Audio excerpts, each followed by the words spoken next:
Palantir stock is the main subject of today's video. I want to react to two different Palantir videos in this one. This one I don't think was intended to be a Palantir video, but I got a chance to see this one today, and I thought I would share this one with you. Sounds like Chicken is 100% invested in Palantir in regards to stock portfolio. From what we're going to hear in this, and we'll hear why he's bullish on Palantir, but what it sounds like is this man has 100% of his stock market portfolio all in one stock, which is Palantir. So I want to react to that one, kind of share my opinion there. And then I want to react to this one here from just a couple hours ago that Amit put out. Elon Musk acknowledged Palantir, and a lot of buzz starting around Palantir here in relation to kind of them showing off a new product. So I want to react to that one and kind of share my opinion perspective on that. I appreciate everybody joining me. As always, 26,100 plus subscribers on this channel. Thanks for being here, folks.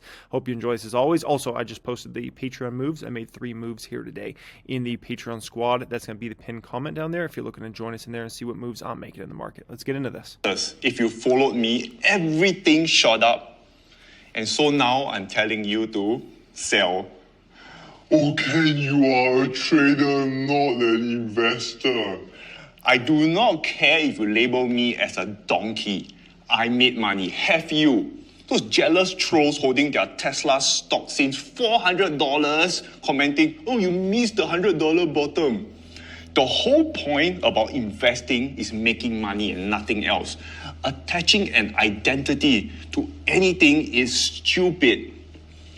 Okay, a quick summary so you do not need to watch. Okay, so before we go further here, okay, I think this is worth mentioning, okay, and I don't want to comment, whether Chicken's had success or hasn't had success, because I can't see inside his portfolio, so I don't know, and that's, it is what it is. But in terms of that, okay, labeling as a trader investor, the only thing that I think frustrates some folks is when traders try to label themselves as investors.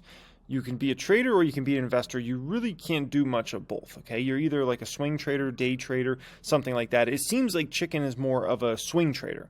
It doesn't seem like he's a day trader trading in and out of stocks for a few pennies. It seems like he's more of a swing, like trying to sell out of his portfolio, then buy back in, then sell and buy, and then it seems like that's the way he's playing. And he also, from my understanding, does a little activity in cryptocurrencies.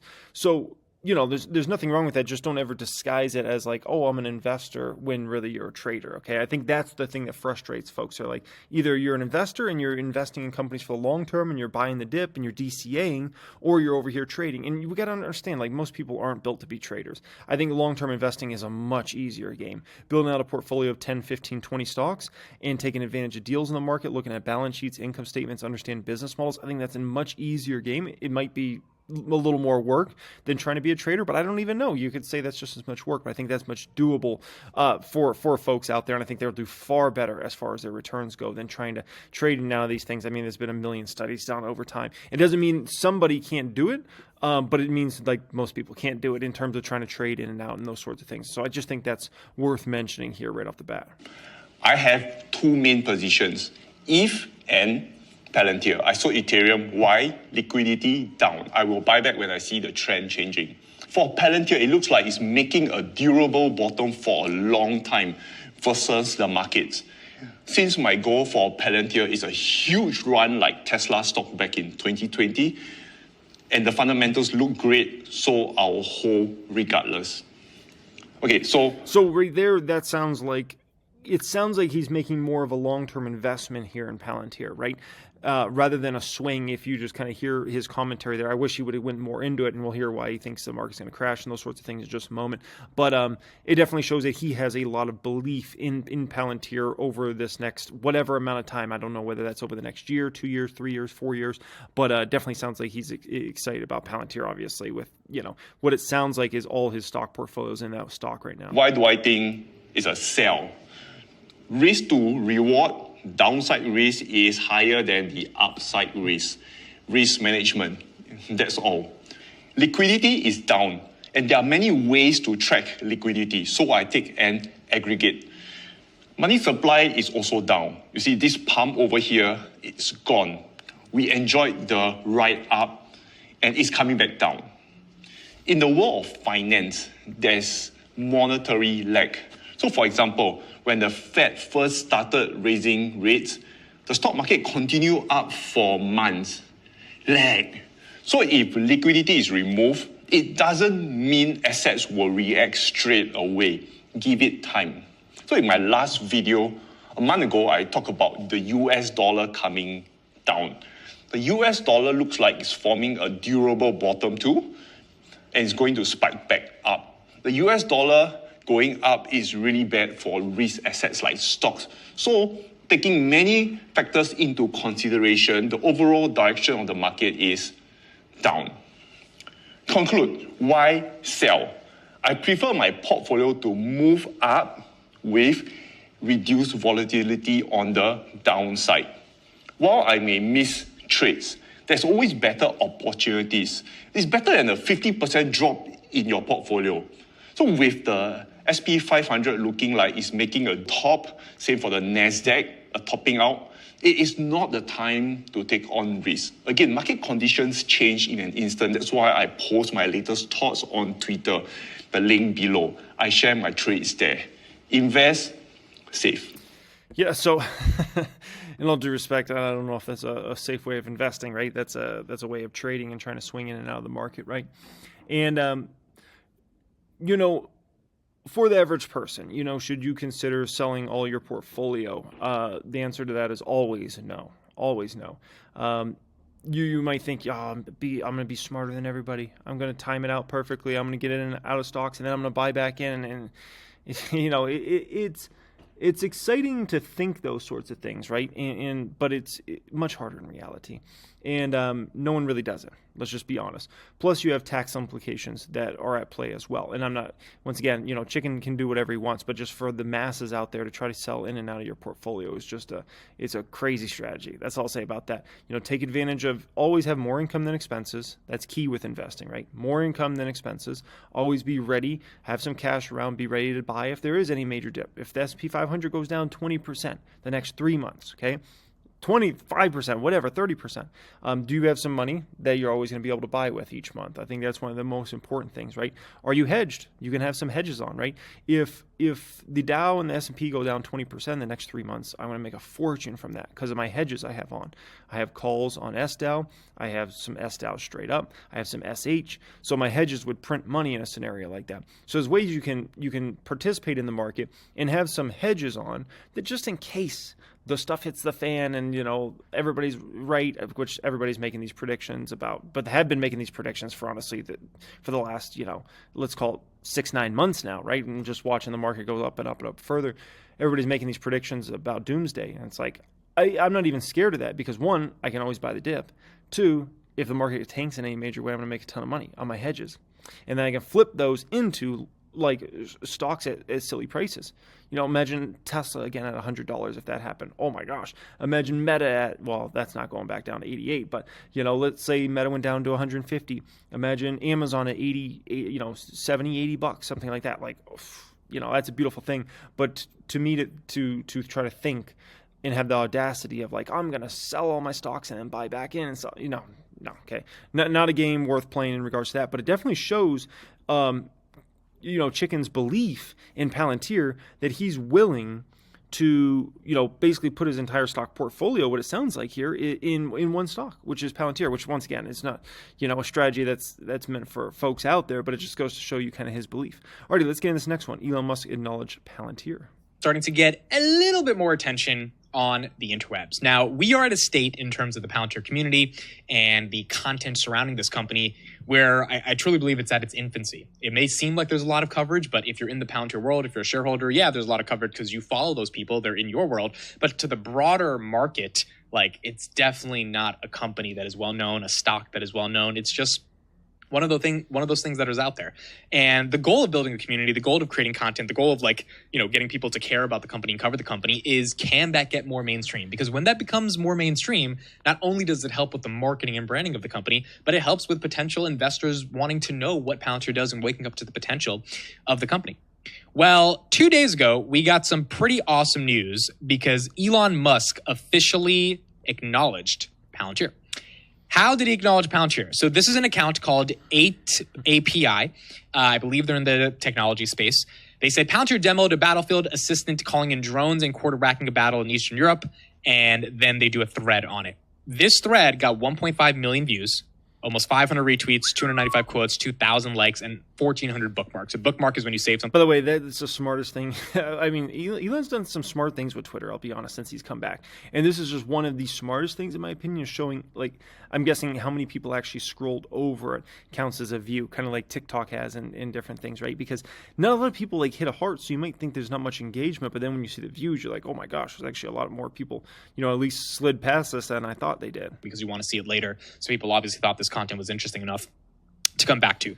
Now, this triggered a wave of people talking about the AIP for Defense, which was unveiled. AIP was unveiled about 4 weeks ago. AIP for Defense, the video that I did a video review on, came out about 2-3 days ago, where Palantir is showing how they can operationalize their ChatGPT type of clone within the war, the military, within the army, right, within wartime mission critical situations, specifically, right, you can imagine this is being used in Ukraine and Russia right now, and what is under the hood that allows it to happen, but also how easy of an interface it is to interact with to actually be able to do things. So the thread starts off by saying it's a chatbot, but with federated data retrieval based on intelligence classification access rules. This is like sort of the magic of Palantir. Very few companies are able to do that. That's why Palantir has IL6 security clearance, etc. Notifications come into the chatbot. This is a bot prompting a human. First time I've ever seen in any demo. Reminds me of Command and Conquer alert on anomalous military activity detected. Dynamic content UI maps graphic form field. Chatbot generates whatever it needs in the chat window. Show me more. All of this is using geospatial intelligence to be able to come to a conclusion, connecting with the large language models trained on the data that you feed into the models that Palantir uses, while all under the hood being a federated data platform that has the access controls to make sure that the data is protected and classified. It is top-level secured data protection at scale being operationalized with an interface that's as easy as show me where the tanks are. I mean, it's just absolutely incredible. You can order a surveillance drone inside of the chat. You can see a drone response in real time inside of your chat window. You can generate attack option recommendations. We saw this all in the video. You can send attack approval from your chain of command, and you can have a battlefield route planning inside of the chat, weapons inventory analysis inside of the chat, individual target assignment inside of the AIP terminal. Amazing stuff. Palantir really providing value to the DoD.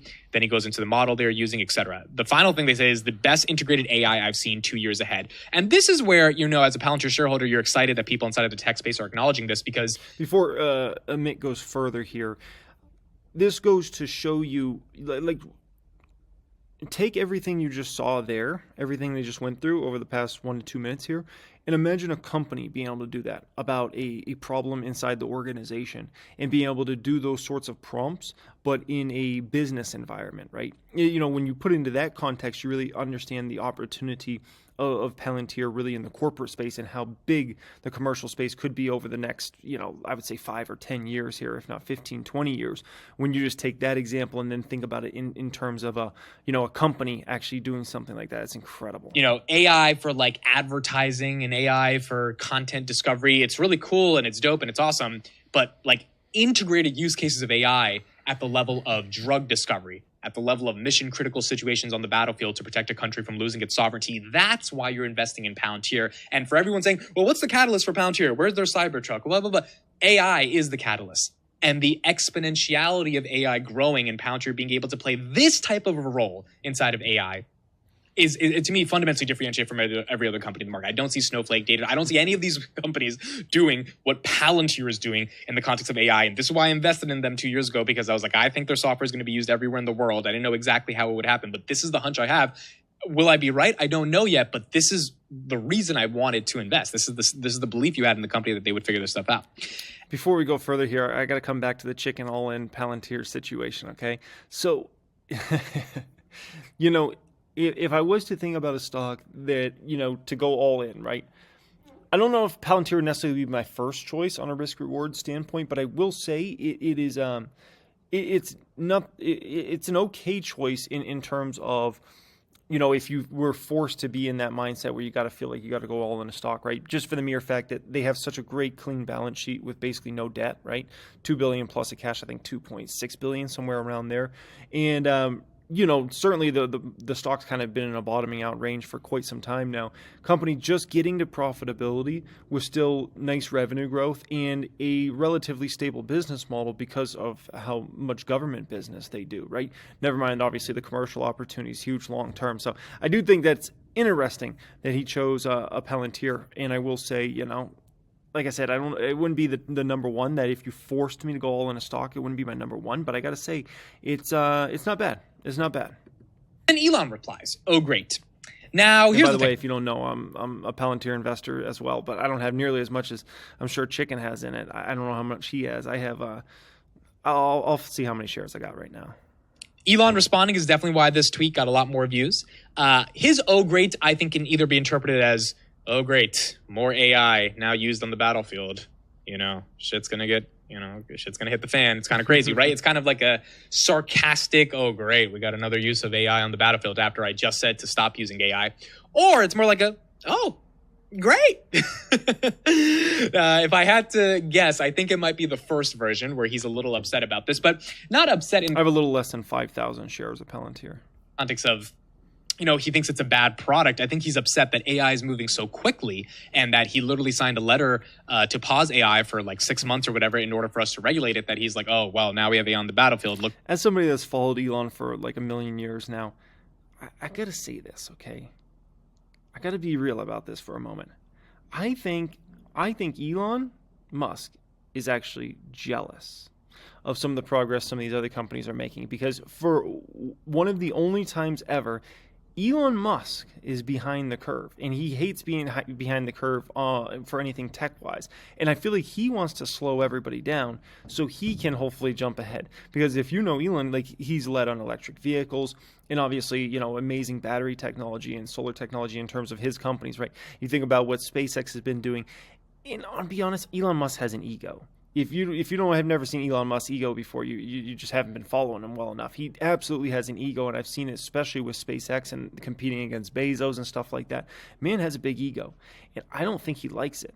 That he is, for once, actually, I don't want to say odd man out, but he's behind on anything he's working about, and he's trying to get this company up and running that's going to explore more into AI, right? And obviously, Tesla's done some phenomenal stuff as far as, for self-driving, using AI to have the vehicle make decisions and things like that. But at the end of the day, I think he understands that he's behind in this game. And for a man like that, he doesn't want to be behind on these epic technology projects. Going to happen.